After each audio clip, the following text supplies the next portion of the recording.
Olá, hoje nós temos uma conversa muito interessante com um engenheiro agrônomo, cafeicultor, consultor em café, aliás, um currículo invejável. Hoje nós vamos conversar com o engenheiro agrônomo Jonas Ferraresco. Ele é conhecedor dos processos de certificação, ele também auxilia em todo o processo, desde qualidade, colheita, armazenamento, e tem muita conversa para passar para a gente, muita informação interessante. Então, vamos adicionar a nosso estúdio. Jonas Ferraresco, bem-vindo, muito obrigada por você estar aqui compartilhando informação com a gente. Aliás, que currículo invejável, né? Obrigado, imagina.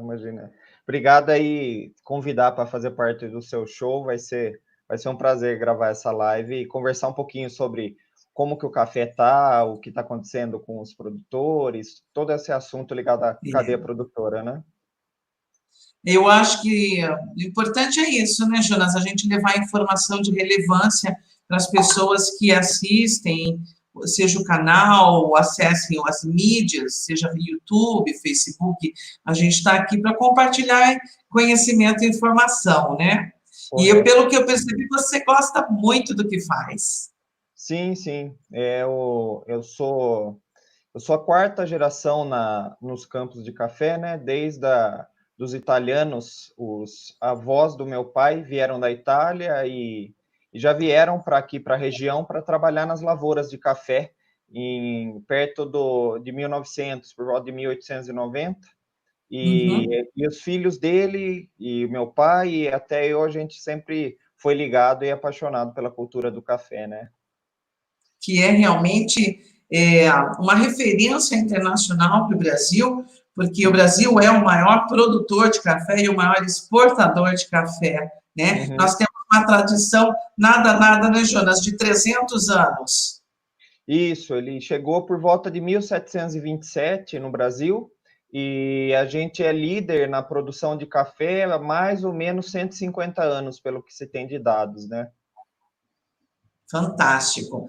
E agora, diante desse contexto todo, Jonas, você quer falar um pouquinho de você, falar um pouquinho do que você já fez, da sua especialidade? Eu inicialmente apresentei você, conhecedor da certificação, você conhece os processos, desde o cultivo, desde o desenvolvimento, até Uhum, o armazenamento, uhum, torra, degustação, classificação. uhum. Foi quando eu decidi atuar na área agronômica com café, eu via muito essa falta de ligação entre as partes da cafeicultura, né? A gente tem uma cadeia produtiva, uma cadeia da indústria que torra, processa, e temos a cadeia de produção, de consumo. E elas não se conversavam muito bem. Então, desde que eu me formei, a ideia era integrar, entender todas essas cadeias para trazer esse conhecimento de volta para o produtor, né? O produtor, ele teria que produzir café sem ter nenhuma barreira de entendimento. Às vezes o produtor não sabe muito bem o que o consumidor quer, o que a indústria está esperando do produto dele. Então, eu continuei estudando para entender toda essa cadeia, e Uhum. hoje, com os produtores que eu trabalho, eu atuo num sistema que eu chamo não, que é conhecido como verticalização da produção, né? Que é o produtor produzir o café e torrar, moer, ter sua própria marca e entregar o café já pronto para o consumidor, o nome do sítio, da propriedade, assim ele consegue ganhar um capital melhor, né, no produto final, ter um valor agregado melhor. Aí, no caso, é uma valorização tanto do trabalho do produtor, como da propriedade que ele tem, e eu Uhum. acho que aí também é um trabalho bem interessante, porque é uma análise das condições ambientais daquele terroir, né, daquele terreno. Exato. Porque a gente entende que café, para quem acha que café é tudo a mesma coisa, a gente sabe que café não é. E essas Uhum. nuances ambientais acabam dando características únicas ao café, né? Exato, é uma das questões que eu sempre tive na minha cabeça quando estava na faculdade. da questão da cadeia do vinho, né? O vinho ele já tem uma cadeia muito mais consolidada dessa questão de terroir, tanto que você, quem é apreciador de vinho, vai num mercado ou em alguma empório que vende, você compra um Cabernet Sauvignon do Chile e um Cabernet Sauvignon da Europa, eles são da mesma espécie, mas produzidos em condições climáticas diferentes e dão uma característica única. E o vinho já tem essa ideia de você beber a origem, né? Às vezes até a fazenda, né? Uma garrafa de vinho oriundo de uma vinícola que faz todo o processo de produção, fermentação em vase. E eu via o café como uma oportunidade de entrar nessa ideia também, né? Em vez de a gente comprar um pacotinho de café com uma marca qualquer, você pode comprar um pacote de café que veio de uma propriedade e tem todo esse know-how que além da região, o que o produtor faz para produzir esse café? Ele seca diferente, ele armazena diferente, ele usa uma técnica de torra diferente. Então, você tem um produto único na mão e, além de tudo, em vez de você comprar um produto de uma grande empresa, você pode comprar o produto direto de um produtor, né? E fortalecer essa agricultura familiar dele também. Isso é bem interessante, né? E é uma mudança de paradigma, é uma mudança de conceito e que visa principalmente a valorização de quem planta, porque é esse grande desafio hoje, né? Da gente manter o agricultor no campo e fazer entender que o produto dele pode ser único, né? Se a gente realmente tiver o acompanhamento e principalmente entender dos processos, né, Jonas? Porque um processo a gente sabe, né? Pelo menos eu sei. A gente sabe que um café mal colhido, mal secado, ele vai impactar diretamente no preço, no consumo e, lógico, o retorno que o cafeicultor pode ter para si mesmo, né? Para reinvestir. Correto.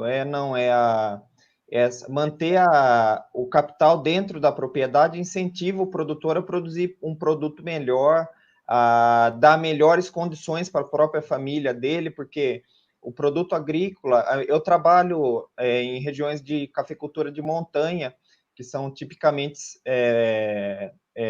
tocadas por agricultura familiar, são pequenas e médias propriedades, né?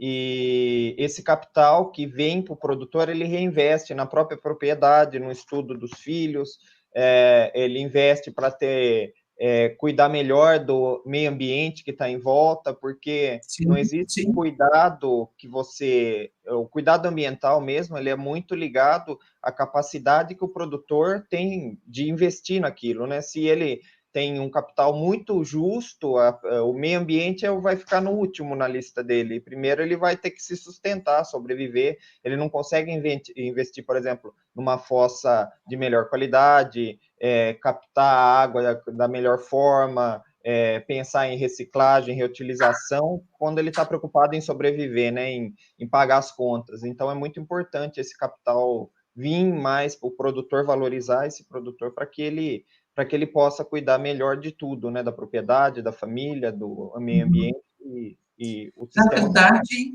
a gente vai de encontro com o princípio de sustentabilidade, né? Isso é fantástico. E como é que você tem visto isso no decorrer do seu trabalho? As pessoas estão realmente mais conscientes, estão partindo para isso? Lógico que também surgiu nesse tempo todo que o Brasil produz café, desde que recebemos aqui a primeira mudinha, né, plantada lá no Pará. De lá para cá, claro, algumas coisas mudaram, mas o conceito de cafés especiais chegou há muito pouco tempo, né? É uma coisa que tem em torno de 20 anos. E como é que está sendo trabalhado ou aceito? Como é que os produtores enxergam isso, a questão do café especial? Porque eu acho que dentro da nossa cultura interna ainda estamos no processo, será que não? Sim, sim. O movimento de cafés especiais, o primórdio dele o conceito surgiu por volta de 1970, se não me engano, 1977. É por conta da Associação Americana, né, que tem já 20 anos, mais ou menos, 30. A Associação Americana, ela consolidou o conceito com o protocolo de classificação em meados de 1990 ou 1985. O conceito mesmo surgiu, foi uma mulher chamada Erna Knusten, ela trabalhava com café num mundo que na época era extremamente composto só de homens, né? Os Sim, traders, era um mundo de que em Santos você vai lá e vê a referência que era um mundo de homens, né? E ela na década de 70, eu não lembro se era nos Estados Unidos ou na Inglaterra, trabalhava para uma empresa. E ela escreveu um artigo numa revista que chama Tea Coffee Journal, e ela usou o primeiro conceito de specialty coffee, que ela dizia que são cafés que têm características únicas, singulares, que são produzidos em regiões montanhosas ou solos vulcânicos e assim por diante. E a Specialty Coffee Association, ela consolidou isso com um protocolo e falou, olha, a partir de 80 pontos, que é uma pontuação que a gente usa para classificar o sim. café, esse café é considerado especial. Nos Estados Unidos, esse movimento, na Europa e no Japão, já é bem consolidado. No Brasil, ele começou a ganhar um pouco mais de corpo. Um dos fatores que impulsionou foi o mercado de cápsulas, porque o consumidor passou a ver, com essa oportunidade de você ter cafés nas cápsulas com características diferentes, que existe café diferente, não é tudo de uma marca X ou Y, né? Então, daí começou a crescer esse interesse pelas pessoas por cafés diferenciados. Uhum. E o movimento mesmo ganhou corpo faz de 20 a 15 anos no máximo, mas ele se fortaleceu mesmo, para falar a verdade, nos últimos 5 anos aumentou o número de cafés especializados, que você encontra cafés de algumas regiões ou com alguns sabores diferentes, aumentou o número de marcas no mercado, grandes marcas estão trabalhando com cafés especiais, né, que não tinha opção no mercado de você comprar com cafés de Sim. origens, com características diferentes, até cafés de algumas origens fora do país começaram a aparecer, o que demonstra que o consumidor está interessado em entender melhor esse mercado de cafés especiais. O produtor, ele sempre teve esse conceito de produção de cafés de boa qualidade, né? Que não pode tomar chuva, que o café não pode ficar na roça muito tempo, porque quando ele já vendia esse café nos armazéns, ele via que esse café que tinha algum problema, ele perdia em preço. O que aconteceu é que o mercado especial, ele consolidou melhor essa ideia para o produtor. Então, hoje, tem o que a gente chama de microlotes, que são cafés de altíssima qualidade, e que o produtor tem um valor mais agregado em cima dele. E ele está aprendendo, cada ano que passa, eu vejo mais produtores entrando nesse mercado de cafés finos e mais consumidores interessados, o que um alimenta o outro, que é muito interessante para a cadeia também. Só lembrando uma coisa que você falou dos cafés pontuados, né? Um Uhum, café pontuado, quando a gente falou, a pontuação mínima que foi dada foi 80, considerando que são 10 quesitos a serem avaliados uhum, e que eles vão receber essa nota de 1 a 10, né? Então, eu tenho 10 quesitos, por uhum. exemplo, acho que conta acidez, né? Isso, Fragrância, isso. É, aroma, aroma, balanço, corpo, corpo, isso. Daí a gente tem um critério que chama doçura, um critério doçura, que a gente chama de global, que é uma avaliação do café por um todo, e um que chama copo limpo, que é para ver se o café não tem nenhum sabor intrínseco, sujeira, residual. terra. E tem um que chama aftertaste, que é o sabor que o café permanece na língua depois que você toma, se ele é agradável, se não é, se é prolongado, se não é. E a nota mínima, ela começa, na verdade, em 60 ou 65. É o mínimo que ele pode receber, são 60 pontos. Então, cada critério vai de 6 a 10. Sim. Eu participei de um curso de degustação e classificação de café em patrocínio pela Bacana. certificadora Savassi. E eu sou Sim. apaixonada por isso. Então, essa Uhum. coisa de degustar o café, da gente Uhum. botar as 8 xicrinhas ali e Uhum. tentar identificar que uma delas, de repente, não está de acordo com o padrão, acho Uhum. isso fantástico, né? E Sim, aí, no sim. caso, o café especial é acima de 80 pontos, certo? Isso, foi estabelecido essa diretriz pela SCA, mas hoje eu vejo assim que era um A SCA, conceito. só para quem não sabe, é a Sociedade Isso americana de cafés especiais. Associação Americana de Cafés Especiais. Hoje a SCA, ela uniu, porque existia a Specialty Coffee Association of America e existe a Specialty Coffee Association of Europe, da Europa. E há uns 2 anos atrás eles uniram e tiraram a letra, ficou só Associação de Cafés Especiais. Então eles englobaram as duas associações numa só para tornar a coisa mais globalizada, né? O que acontece hoje com o café especial, que fora daqui também, a Sky estabeleceu essa diretriz de 80 pontos, mas eu, na minha opinião, e na opinião de algumas pessoas que trabalham com café, o café especial ele tem características especiais, que às vezes ele pode até não ter 80 pontos a rigor desse protocolo, mas ele pode ter alguma característica única. Por exemplo, ele é produzido apenas por mulheres, colhido, que já existe, inclusive, esse café, ele é colhido, processado, torrado, a cadeia inteira é feita por mulheres. Ou ele é produzido numa região tão específica, num canto lá do Iêmen, por exemplo, que produz café.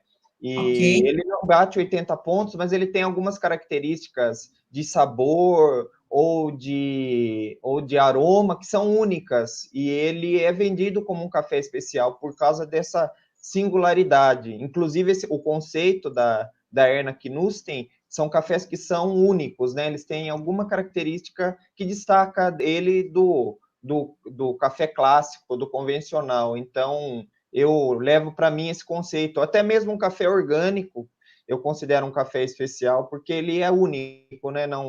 Você não tem outro se ele não seguir todo aquele parâmetro, processos, produtos. Eu enquadro nesse grupo mais um pouco de cafés especiais, eu coloco um pouquinho mais de gente aí. O orgânico não deixa de ser um café especial, porque ele tem todo um processo e ele tem uma preocupação com a qualidade que vai afetar diretamente a saúde de quem consome. Sim. Eu tive a experiência de importar café para o Canadá, exportar café um pouquinho para Dubai, e no Canadá o consumo de café orgânico é muito alto, é uma preferência entre um café, aliás, uma preferência de produtos, entre um produto convencional e o produto orgânico, a diferença de preço é muito pequena, porque eles entendem o benefício para si próprio, né? E não somente para a própria cadeia também, né? Porque aí tem uma preocupação com a questão ambiental, né? O café tem crescido muito. Esse nicho de café, que antes era um nicho de café orgânico, hoje já é um segmento dentro da cadeia de café. Ele cresceu muito. Na região que eu atuo, eu não atendia nenhuma propriedade orgânica nos últimos anos. De 2 anos para cá, hoje eu atendo 3 propriedades que estão ou já são orgânicas ou estão em processo de transição, porque orgânico você tem que passar por uma transição que nem se fosse uma desintoxicação da planta e do solo. Quanto tempo leva? Para o selo nacional, porque o orgânico ele tem alguns selos, cada país tem um grupo de exigências diferente. Nos Estados Unidos, o USDA, que regula, no Brasil não, tem eu não digo nem assim da certificação em si, mas quanto tempo leva esse processo de desintoxicação? Porque eu acredito que aí nós vamos ter que falar de manejo de pragas, manejo integrado, não é? A garantia, o mínimo que é o selo nacional são 18 meses para você utilizar o selo nacional. Os selos internacionais são por volta de 2 a 3 anos. Entendi. Porque depende muito do plano de manejo que você usou anteriormente disso. Hoje as moléculas de agroquímicos, porque eu também acredito que a cadeia ela é composta de todos os players dessa cadeia, todos são importantes, cada um no seu segmento, né? Então, eu trabalho com convencionais também. Os agroquímicos hoje, eles são muito mais modernos do que eram há 10 anos atrás, não precisa ir tão longe. Na maior parte deles são moléculas que são biodegradáveis. Então, a vida nela no solo ou na planta é muito curta. Ela não passa chutando, as moléculas que duram mais tempo por volta de 100 dias, mas a média é 20 dias você não encontra mais resíduo. Elas se biodecompõem, elas são mais modernas. A questão do agroquímico é o produtor ser instruído corretamente para usar qual agroquímico ele pode usar, quanto ele pode usar, quando ele pode usar. É aí que é o problema da cadeia de convencional, essa falta de orientação. É a mesma coisa, você vai na farmácia, compra um monte de remédio e toma por conta. Ele é para solucionar um problema, mas piora porque você não seguiu a recomendação correta. É a mesma coisa. A Você toma um cadeia... remédio, você toma um remédio para o estômago, estoura outro problema. Isso, é a falta de conhecer, de orientação, infelizmente. O produto convencional é bem seguro se for conduzido exatamente do jeito que ele é feito para ser conduzido, seguindo a recomendação do agrônomo, a bula do fabricante, a quantidade. O produto é registrado para café, ele pode ser aplicado nessa época? Quantos dias antes da colheita eu posso usar ele? É aí que está o problema do agroquímico, essa falta de mão de obra especializada, de assistência técnica, para tornar o produto convencional mais seguro. Infelizmente, é um problema que tem no mundo inteiro, não é exclusividade de nenhum país. Então, o orgânico passou a ser uma fonte mais confiável, porque os produtos são controlados, você tem uma visita anual, que vai um auditor conferir se você usou tudo certinho, eles fazem algumas amostras do produto para ver se tem algum residual, se você usou ou não usou algum produto. Então, os dois são bem seguros, mas o convencional tem esse problema de falta de instrução para usar, entendeu? Sim. Agora, vamos para a nossa temática, né? Tem tanto assunto bom sobre café que daria muitas lives. Mas hoje a gente está conversando essa questão da cafeicultura durante a pandemia, né? Que análise que a gente pode fazer desses desafios e do mercado que o cafeicultor está tendo que enfrentar essas dificuldades exatamente devido ao isolamento social, o risco de contaminação. Então, aí que eu pergunto a você, né? Diante desse contexto atual de pandemia, que impacto você enxerga, você percebe na cafeicultura, né? Através dos contatos com os seus clientes e você diretamente, qual é esse impacto que a gente está tendo agora em função dessa pandemia? O que se questionou muito durante o começo, teve muitas dúvidas, é a questão da mão de obra, né? Dessa locomoção da mão de obra, das origens onde essas pessoas estão, até as origens produtoras, porque grande parte da mão de obra que trabalha no café hoje no Brasil, ela se locomove de regiões, o sul da Bahia, o norte de Minas Gerais. A maior parte vem dessa região e ela vem para as regiões produtoras, em São Paulo, sul de Minas. Então, tinha uma dúvida se essas pessoas conseguiriam se deslocar. A princípio, que eu tenho conversado e entrado em contato com algumas pessoas, não houve grandes problemas nessa primeira fase de deslocamento, as pessoas vieram.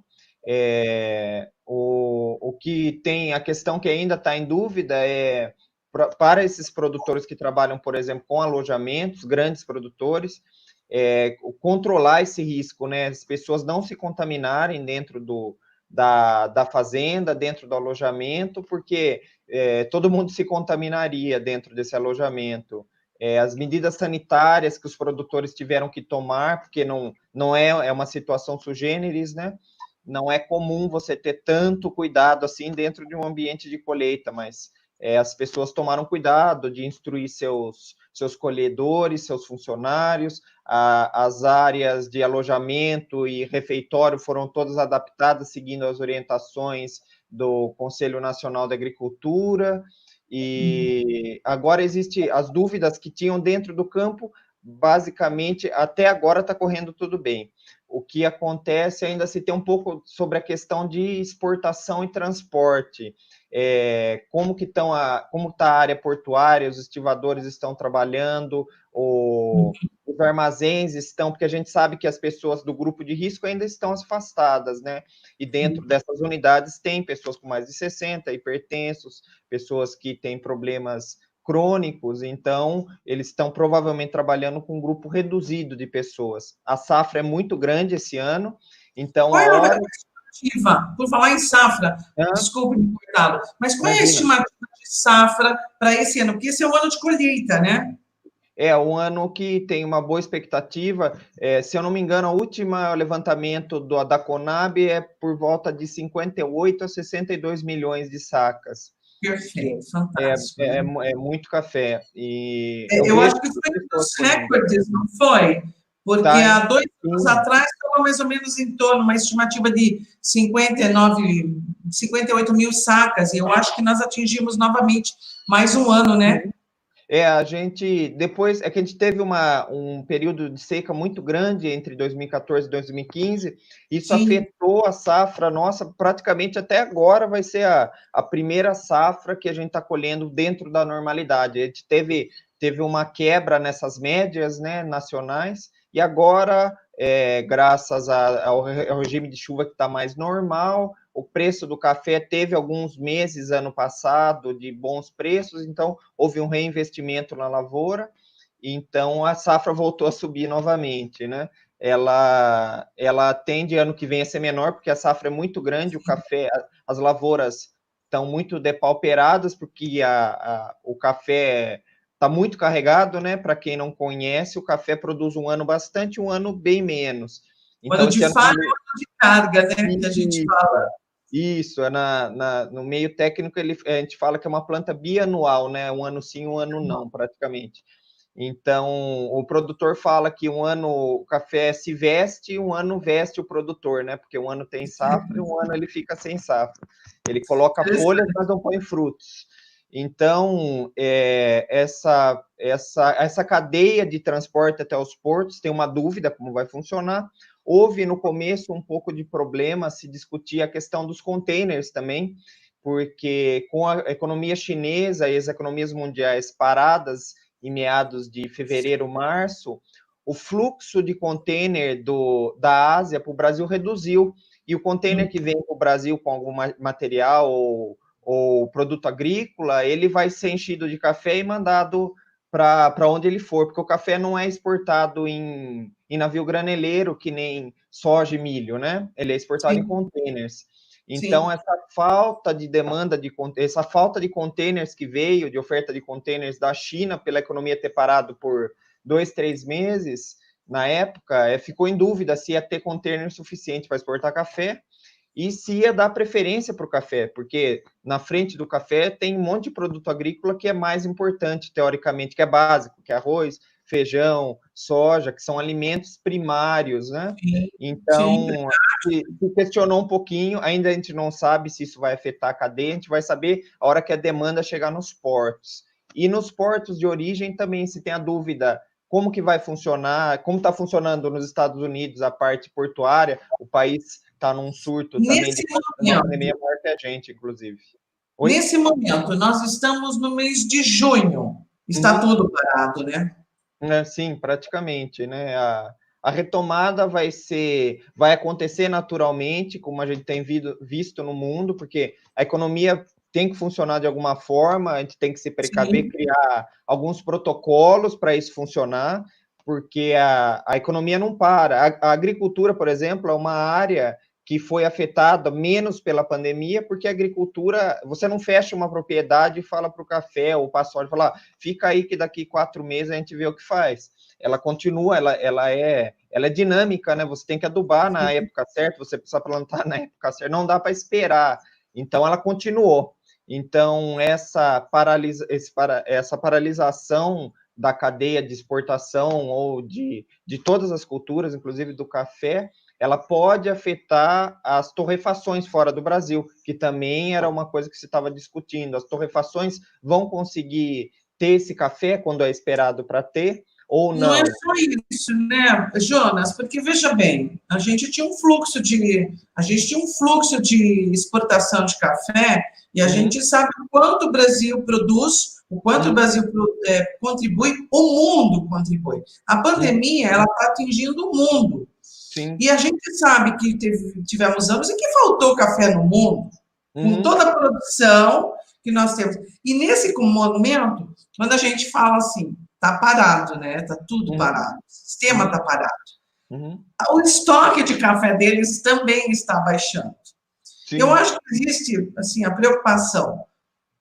Nós vamos ter muita colheita, né? Porque realmente a agricultura não para, você vai ter a colheita, mas nós não vamos ter como enviar esse café, porque está tudo parado. Você acha que com isso o preço para o mercado interno vai cair? O consumidor interno vai se beneficiar desse café com preço melhor?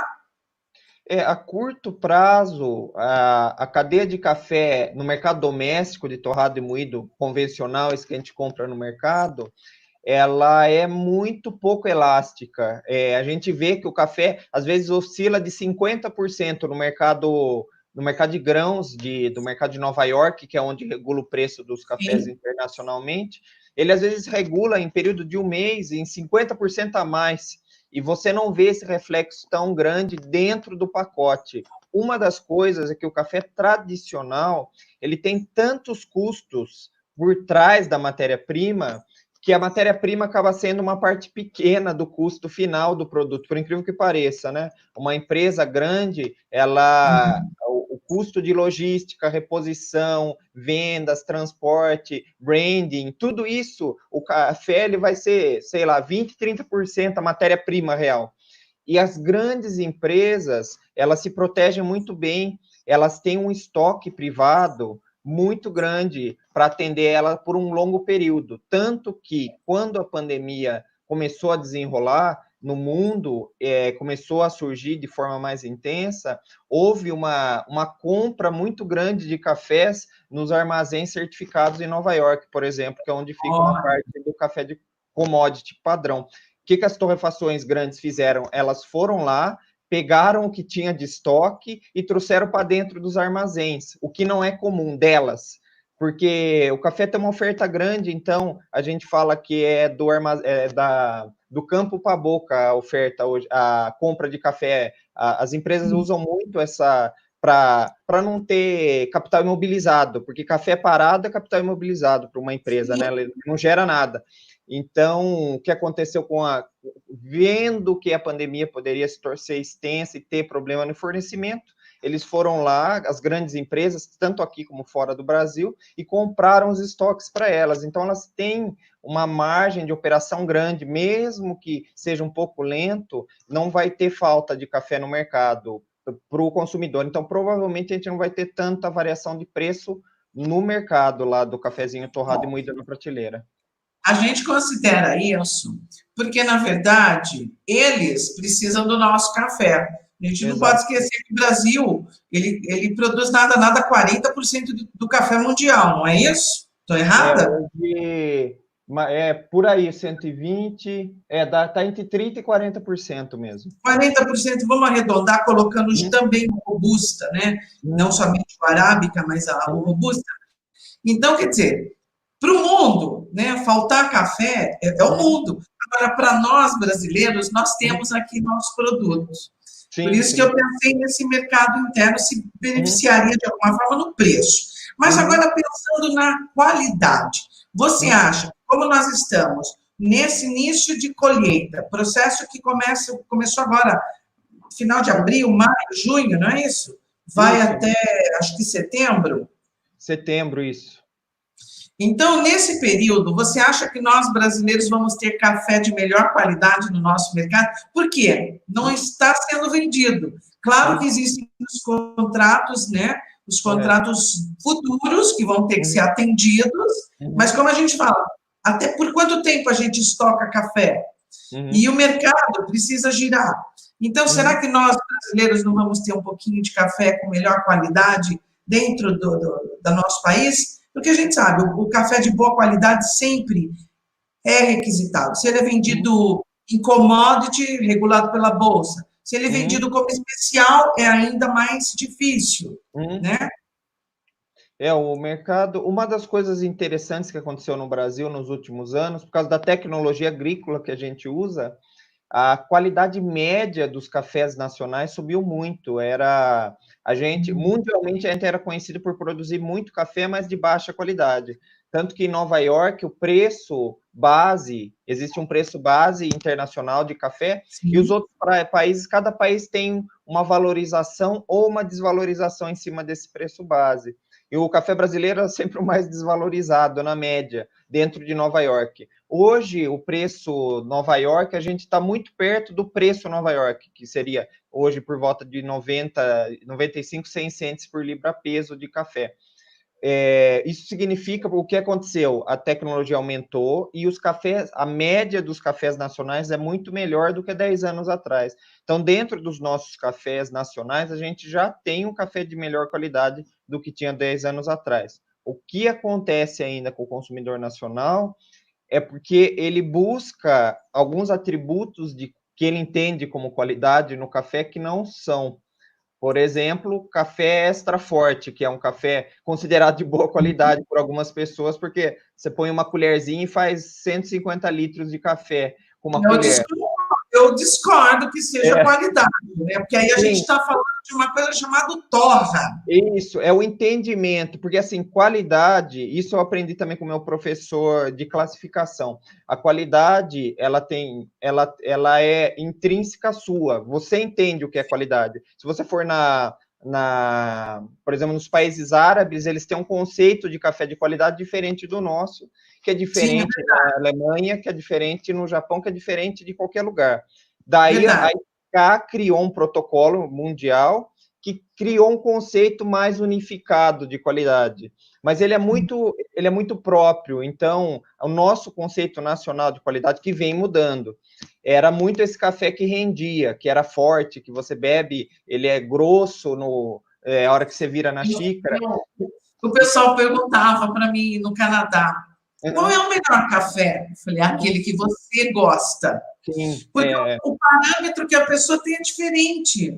E a gente tem um hábito, por exemplo, né, de tomar café, um café mais forte no Brasil, porque, na verdade, a torra também é um processo que esconde defeitos, né? A gente nivela o sabor do café pela torra, e lá o pessoal tomava um café tão claro, mas tão claro. E o pessoal do Brasil falou, imagina, isso é uma água de batata.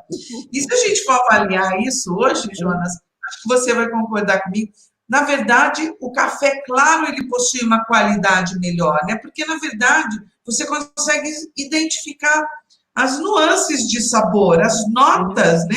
Do chocolate de um terreno mais vulcânico, ou por exemplo, as notas de caramelo, que a gente encontra muito comum aqui nas nossas montanhas aqui do Circuito das Águas. Será que é isso mesmo? Sim, é que a torra, ela é um processo físico-químico, né, que altera a composição do café mesmo, né, porque são uma série de reações. E a torra escura é que nem você pegar um pão, que você vai fazer uma torrada e deixar ele queimar. Pode ser o pão que for, pode ser italiano, francês, ele vai ficar com o mesmo gosto, porque você vai deteriorar todas as substâncias químicas interessantes que tinha naquele pão. O café é exatamente a mesma coisa. As torras claras, elas mantêm algumas substâncias químicas interessantes, dentre elas que é o ácido cítrico, que dá essa acidez gostosa que tem no café, e quanto mais você torra, mais amargo ele vai ficando, assim como é um pão que queima dentro do forno, ele fica amargo porque a carbonização gera esse sabor amargo. Então, as torras claras, elas tendem a manter essa suavidade, essa delicadeza que tem dentro de um grão de café, né? Quando você torra escuro, você padroniza tudo, vira tudo, carboniza boa parte dessas substâncias. E sem contar, né, que quando a gente tem a oportunidade, eu tive a oportunidade, por exemplo, de analisar isso em microscópio. Então, você tem os cristais de açúcar do microscópio, os cristais de açúcar do café. E aí você entende que uma torra escura, você queimou aquele açúcar. Ele já não está mais tão presente, né? Mas uma coisa interessante, que acabamos chegando nessa questão de tomar um café mais clarinho, e que hoje a gente identifica como um café mais gostoso, ou talvez mais suave, mas é interessante saber que o café acabou entrando nos Estados Unidos também para competir com o chá. Você lembra do embate do chá? Foi jogado fora muito chá. Então, entra-se o café com uma taxação, né, de imposto menor e tudo mais, mas não podia ser uma coisa forte. Então, controla-se a torra, faz um café mais suave, que compara-se ao chá que foi Hum. embargado. Estou errada nessa história? Sim, foi esse. Os Estados Unidos se tornou um grande consumidor do café justamente por causa desse problema que houve entre os Estados Unidos e a colônia inglesa, porque era Sim, visto que você teve o embargo das taxas do chá, que jogaram as caixas no mar, que é famoso, e isso. se via como você beber chá, você apoiava a colônia. E você beber café, você era um revolucionário, porque você ia contra os conceitos da colônia de beber chá, de comprar produto da colônia. Então, os Estados Unidos começou a beber café, O café principalmente foi por causa politizado. desse movimento político que aconteceu nos Estados Unidos. Não, o nosso café foi politizado, né? É, O café foi politizado. Você bebe café, você é contra. é. Você não bebe café, então, você bebe o chá, então você é a favor do governo. Muito interessante isso, né? Não, ele sempre esteve envolvido com a parte, tanto por exemplo, na época do iluminismo, né, que eles chamavam as cafeterias de penny university, né, as universidades de 1 centavo, porque era o preço que custava um café, e os grandes pensadores iam nas cafeterias para conversar, discutir política, então ele se tornou um centro de pensamento, algumas cafeterias na Europa, e nos países árabes também teve outro movimento, que o café também começou a ser consumido lá como algo interessante, porque o muçulmano ele não bebe álcool, né? Ele não pode Sim, consumir álcool. Então, o café se tornou uma forma deles tomarem um estimulante, que é interessante, e se reunirem também como uma ocasião social. As cafeterias se tornaram esse espaço social que não tinha álcool, porque o café virou essa opção de beber e se reunir nos países árabes, né, quando surgiu lá também. uma coisa interessante é que o café também está caindo no gosto dos chineses, né? Os chineses estão descobrindo essa cultura que nós já temos de ir para uma cafeteria, de tomar um Uhum, café, de uhum, conversar, de uhum, filosofar, uhum, né? Eles sim, estão tomando, porque eles são altos consumidores de chá, mas eles estão uhum, descobrindo esse gosto pelo café, e isso uhum, é uma coisa muito interessante, porque, lógico, nós, uhum. como produtores de café, exportadores de café, temos aí um grande mercado para a China, né? Sim, é um mercado que tende a crescer muito. As empresas, tanto empresas que fabricam torradores, empresas de processamento e até algumas empresas agrícolas, porque a China produz café no sul da China, tem uma província que chama Yunnan, fica bem num biquinho assim. Eles Uhum. produzem por volta de 800 mil a 1 milhão de sacas. Eles estão querendo investir, o governo chinês, e o consumo, no caso, ele tende a seguir os caminhos que a gente já existe um exemplo, que é o Japão, né? O Japão era um país que não consumia praticamente café, e hoje é um dos grandes compradores de café do Brasil, compra um volume considerável de café. Tem dois motivos do crescimento do café nos países orientais, que basicamente bebem só chá tradicionalmente. Primeiro é essa ocidentalização do mundo oriental, né? Eles ficando mais. O crescimento de cafeterias famosas, por exemplo, a Starbucks, é muito importante nesse movimento, como foi no Japão, é na China também. Programas de TV que aparecem pessoas tomando café, esse acesso à mídia internacional, filmes e tal. E outra coisa, o chinês, no caso da China, ele começou a ver que o café é um estimulante interessante para você trabalhar mais e render melhor. Então, ele passou a tomar café por causa de precisar trabalhar mais, ficava mais acordado, mais atento, mais Sim, dinâmico. E é um mercado que estava crescendo muito. Agora, por causa da pandemia, a gente perdeu um pouco os dados, porque ficou tudo de ponta cabeça, a gente não sabe para onde foi. Mas muitas empresas, torrefações, eu tenho um produtor que eu trabalho aqui no Circuito das Águas, que ele tem um programa, ele vai exportar café para a China, já tem um ponto lá interessado e vai exportar direto da propriedade dele também. Então, é um mercado muito grande para crescer. A China, a gente sabe, se o chinês tomar uma xícara de café por dia, não dá o café que a gente produz hoje, né? Então, verdade. todo mundo está olhando com muito interesse nesse mercado chinês de café também.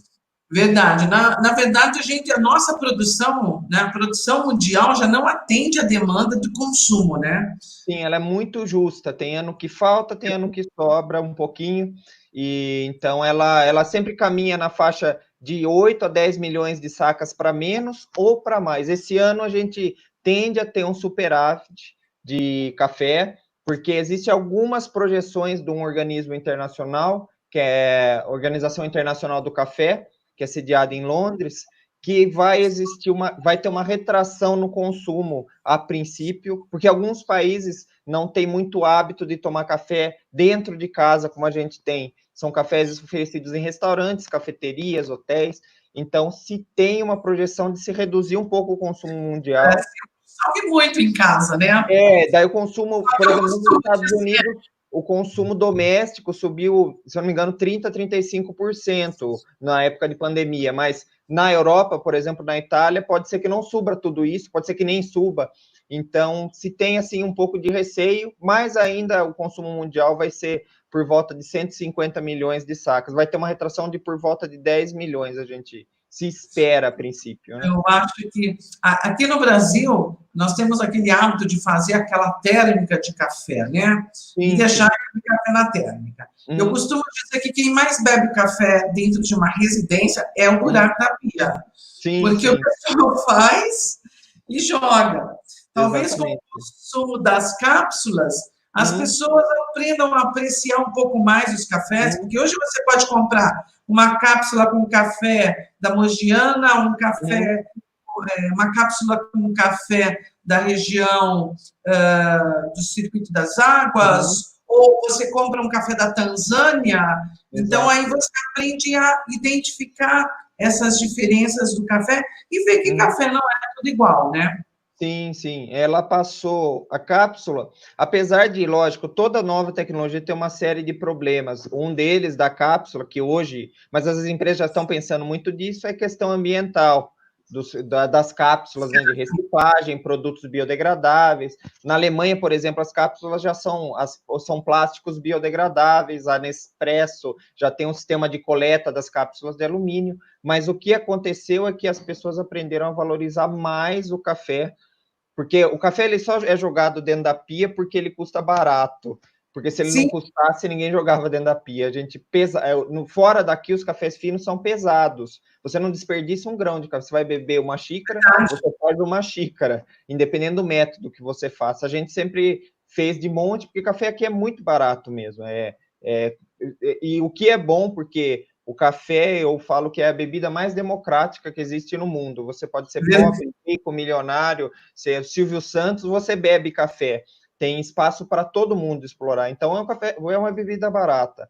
E a cápsula trouxe essa ideia de valorizar, porque é um produto mais caro, você paga por uma dose, no mínimo R$ 1, e sim, vem 5 gramas de café dentro da sua cápsula, de 5 a 8 gramas. isso mesmo. Passou a valorizar mais o café, o que é bom, que a gente passou a entender, o consumidor passou a entender que é um produto caro se ele for de qualidade, né?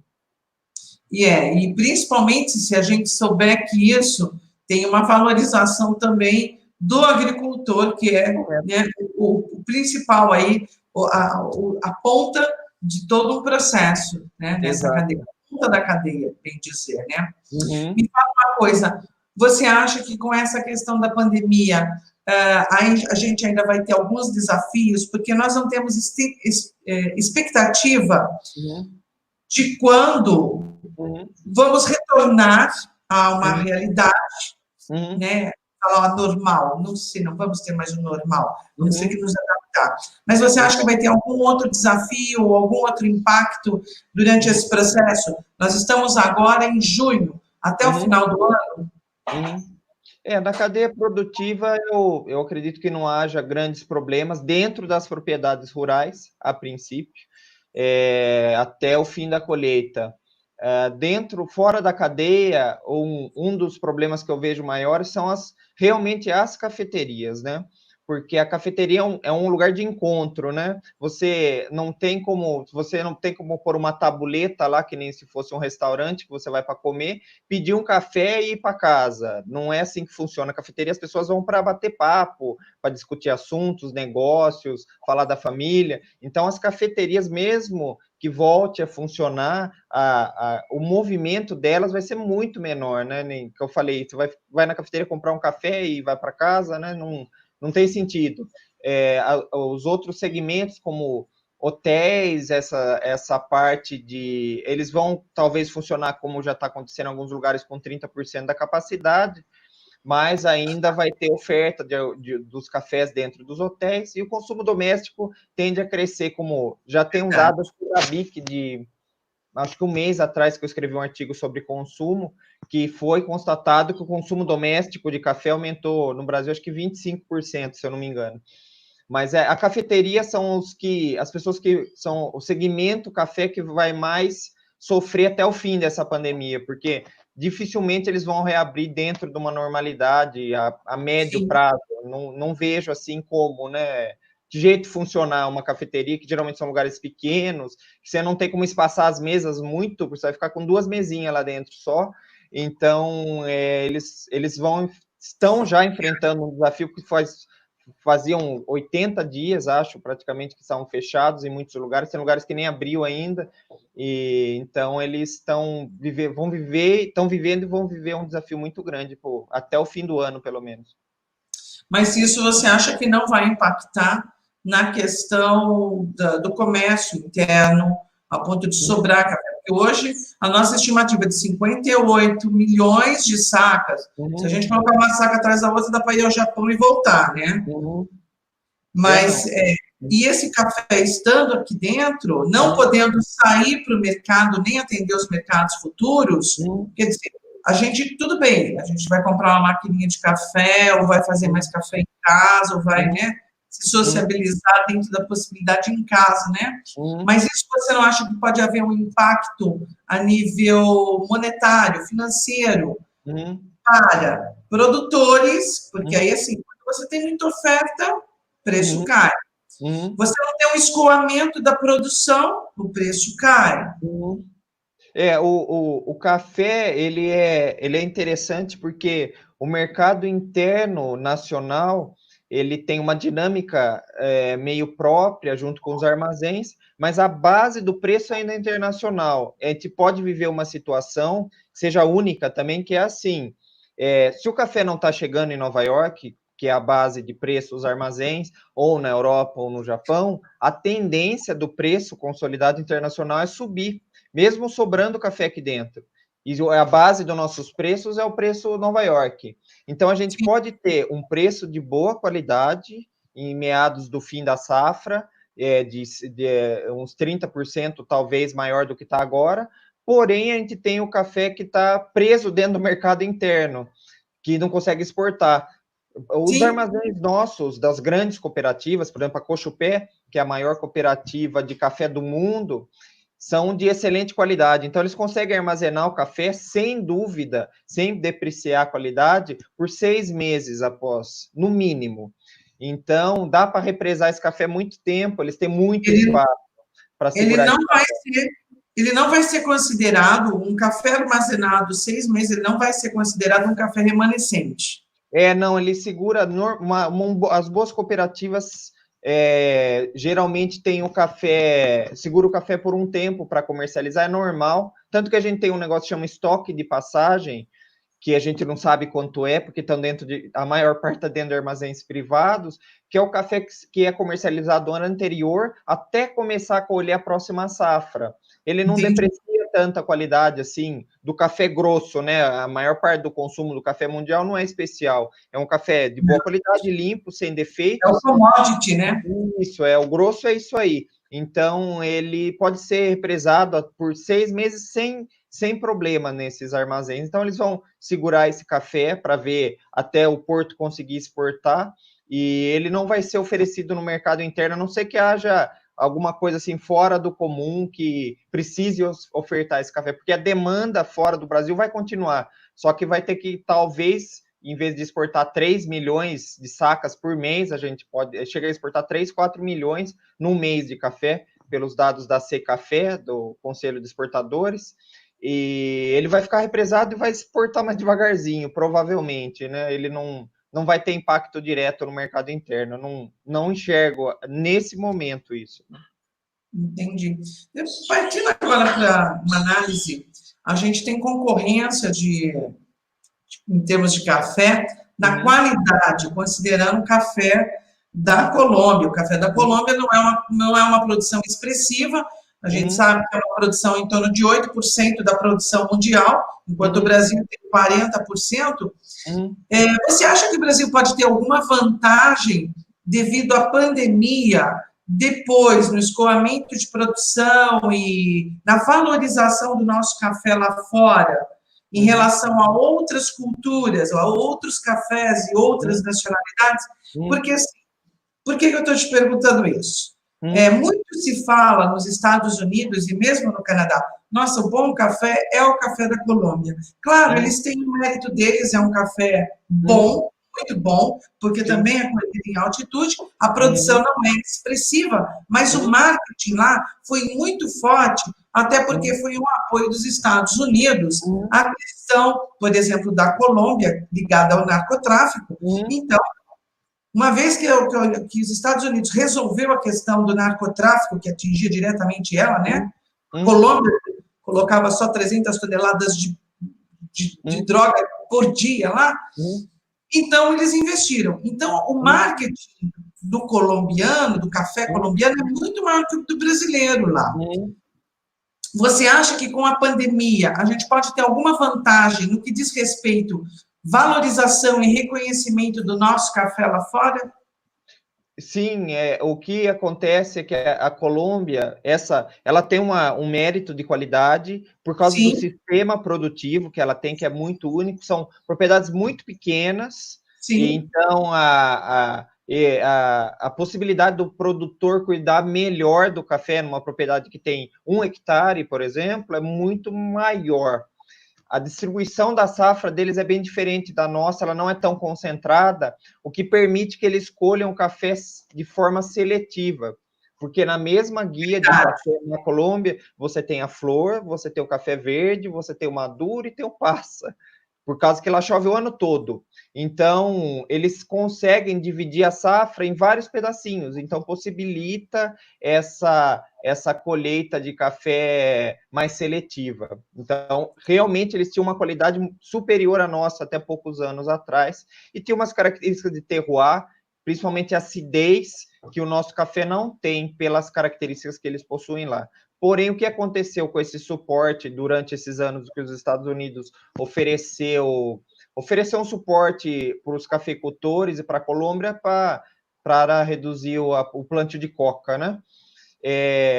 Eles criaram um mecanismo que só existe lá, que a gente não tem no Brasil, que uma instituição que chama Federação Nacional dos Cafeicultores da Colômbia, que ela dá muito suporte à produção colombiana no mundo, independente do apoio americano. Durante esses anos, eles criaram um centro de pesquisa que chama CNCafé, que é da federação. Eles têm cafeterias no mundo inteiro que oferecem o café deles, que é o Juan Valdez, e eles têm um sistema de exportação muito bem feito e consolidado.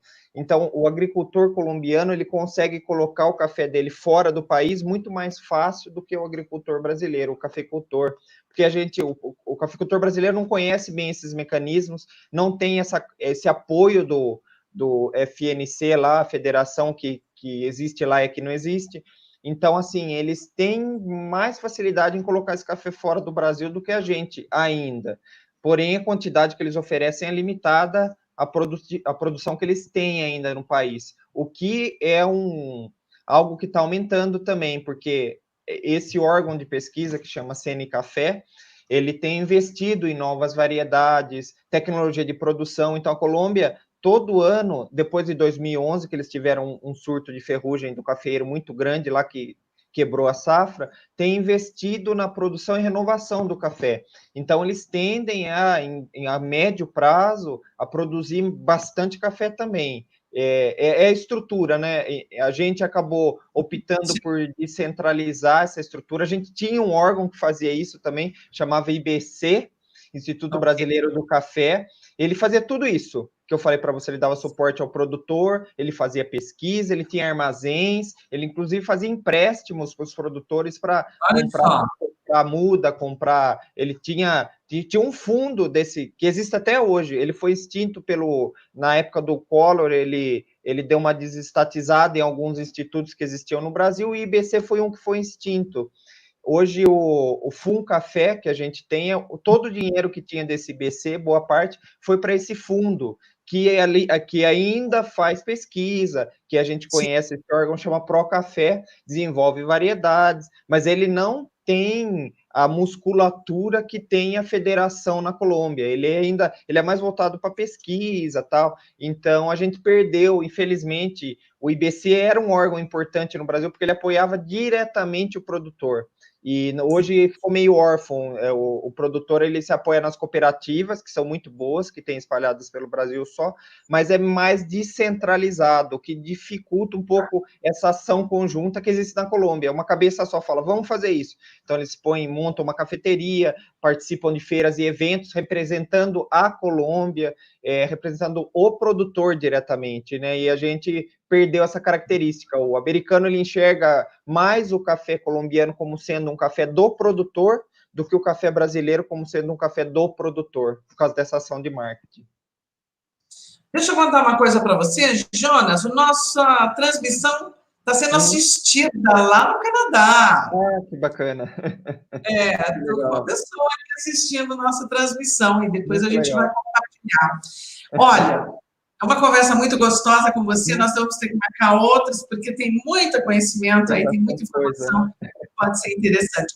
Agora me fala, que mensagem você deixa para o nosso produtor, para o nosso cafeicultor, para aquela pessoa que está lá no campo e que, na verdade, pode estar, às vezes, na incerteza do que vai acontecer, ele quer vender o café, ele quer produzir, e todo esse contexto que não fica muito bem esclarecido, principalmente porque o nosso país, infelizmente, não está bem posicionado no controle dessa crise epidemiológica, que, na verdade, vem também de uma crise econômica, né?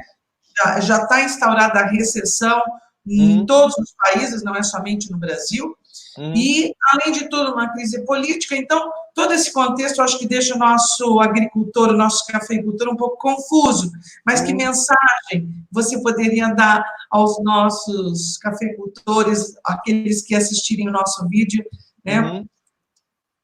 É importante o mercado agrícola, ainda bem, ele tem uma vantagem porque ele é mais dinâmico do que o mercado industrial. Uma das coisas porque alimento é sempre alimento, né? A demanda ela não tem tanta flexibilidade, independente de ser café ou ser soja ou seja o que for. Então a gente não tende a enfrentar problemas de falta de interesse em comprar o produto. O mercado de café hoje ele é controlado por um sistema internacional que é um problema, que todo produtor sabe, que todo mundo fala quanto vale o seu café, não você fala quanto vale ele, o vendedor, mas a gente tem que entender que o mercado, isso não vai mudar, é assim que funciona e vai continuar funcionando assim. Para o produtor, o importante é se modernize, procure inovar sua produção, transformar a sua propriedade num negócio rural efetivo. É isso que faz a diferença dos produtores que eu trabalho, é sempre buscar inovar. O que dá para fazer, o que não dá, o que sua capacidade financeira dá para fazer, dá para você torrar o café? Procure novos mercados, não se contente em vender todo ano café no mesmo lugar, né? Procure novos lugares para comercializar, entre em contato. A empresa, seja ela qual for, eu não conheço nenhuma empresa que produz um produto há mais de 15 anos chutando alto e não inovou ele, seja na embalagem, seja na qualidade, seja no marketing. Então, se você continuar o pequeno produtor da região de montanha, que tem que competir com um produtor extremamente tecnificado, que tem muita tecnologia numa região de Cerrado, e vender o café pelo mesmo preço, ele está fadado à falência. Não tem como escapar disso. Então, busque inovar sua produção, procure entender mais de qualidade, procure uma mão de obra especializada, que necessariamente não precisa ser um consultor privado, que nem eu sou. A gente tem bons órgãos no Brasil, em São Paulo, principalmente, a gente tem a CAT, que agora tem um nome diferente, mas o produtor conhece como CAT, que tem engenheiro agrônomo lá que pode te dar um suporte. As prefeituras, muitas delas, têm engenheiro agrônomo lá dentro. Então, busque se informar, compartilhe seu conhecimento com seus vizinhos, pegue o conhecimento que eles têm e deixe a sua propriedade mais dinâmica. Assim, provavelmente não, com certeza, seu negócio rural vai ser um sucesso. Muito legal. Jonas, fala uma coisa, quem quiser uma consultoria com você, quem quiser fazer contratar você para palestras, quem quiser conversar tecnicamente com você, qual é o seu contato? Por favor, fala aí seu WhatsApp, seu contato, como que as pessoas te acham. Eu uso muito as plataformas digitais para oferecer. Na verdade, assim, as ações que eu faço, eu acho que o conhecimento importante dele é compartilhar, né? Então, todas as ações, artigos, lugares que eu vou, que eu acho interessante compartilhar essa experiência minha ou do produtor que eu atendo, eu uso minhas mídias sociais. Eu tenho Twitter, Instagram e uma outra plataforma que é mais profissional que chama LinkedIn. Eu coloco tudo lá. O meu Instagram, para quem quiser dar uma olhadinha, é Jonas ANDSAX, Jonas and Sax. É que eu Você pode músico. Pode repetir, Jonas? Jonas, A-N de navio, D de dado, S de sapo, A e X. Jonas and Sax. Minhas mídias são todas essas aí, porque é uma conta que eu uso há muitos anos e é um nickname, né, que eu já tenho há muito tempo, porque eu sou ainda, mas costumava ser mais isso. Então, tanto no Instagram, como no Twitter e como no LinkedIn, lá tem como entrar em contato comigo, se quiser tirar uma dúvida, se quiser me conhecer, as ações, fotos, informações, eu compartilho tudo lá dentro dessas plataformas, né? E fica tudo disponível lá para o pessoal ler ou para ter contato com essa experiência café também. Mas aí nós vamos pensar também em quem não tem acesso a essas plataformas e que quer de uma forma mais rápida. Você tem um WhatsApp, você tem um contato, alguma coisa que possa ser mais rápido. Porque, às vezes, muitos, né, principalmente, às vezes, na zona rural, falam, eu não sei mexer com tecnologia, o meu negócio é mexer no campo. Então, você tem algum outro? Eu trabalho, que o contato, eu não tenho escritório fixo, né? Eu atendo. Não. Esse aqui é onde eu estou. Mas o WhatsApp. Sim. O meu número é o DDD 19, né? É 99611 4220. 20, ok.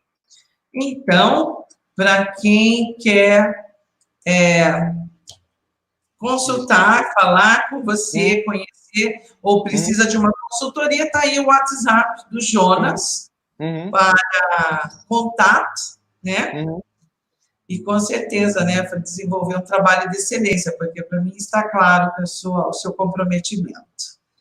Obrigado. Jonas, muito gostoso, muito bom conversar com você.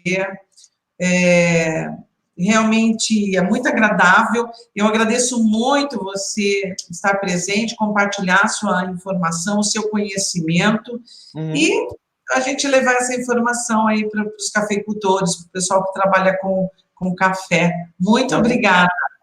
Imagina, obrigado você pela oportunidade, foi muito bom bater esse papo hoje. Foi muito bom e vamos marcar outros, né? Porque, olha, tem mais coisa aí para a gente conversar. Com certeza. Muito obrigada mais uma vez. Obrigado, um abraço. Um abraço para todo mundo, obrigado pela audiência. Um beijo para você do Canadá, Marceli Maria, que está nos assistindo, acompanhando. Obrigada. Um abração. Tchau, tchau. Realmente. Bem, essa foi uma entrevista bem interessante, que fala exatamente do potencial do nosso país, produção de café, e como que lidamos com isso tudo durante esse período de pandemia. Espero que esse vídeo possa ser útil a você e possa ser no sentido de dar esperança para o cafeicultor de que nada está perdido. É isso aí. Muito obrigada por você que assistiu, por você que esteve presente no nosso canal.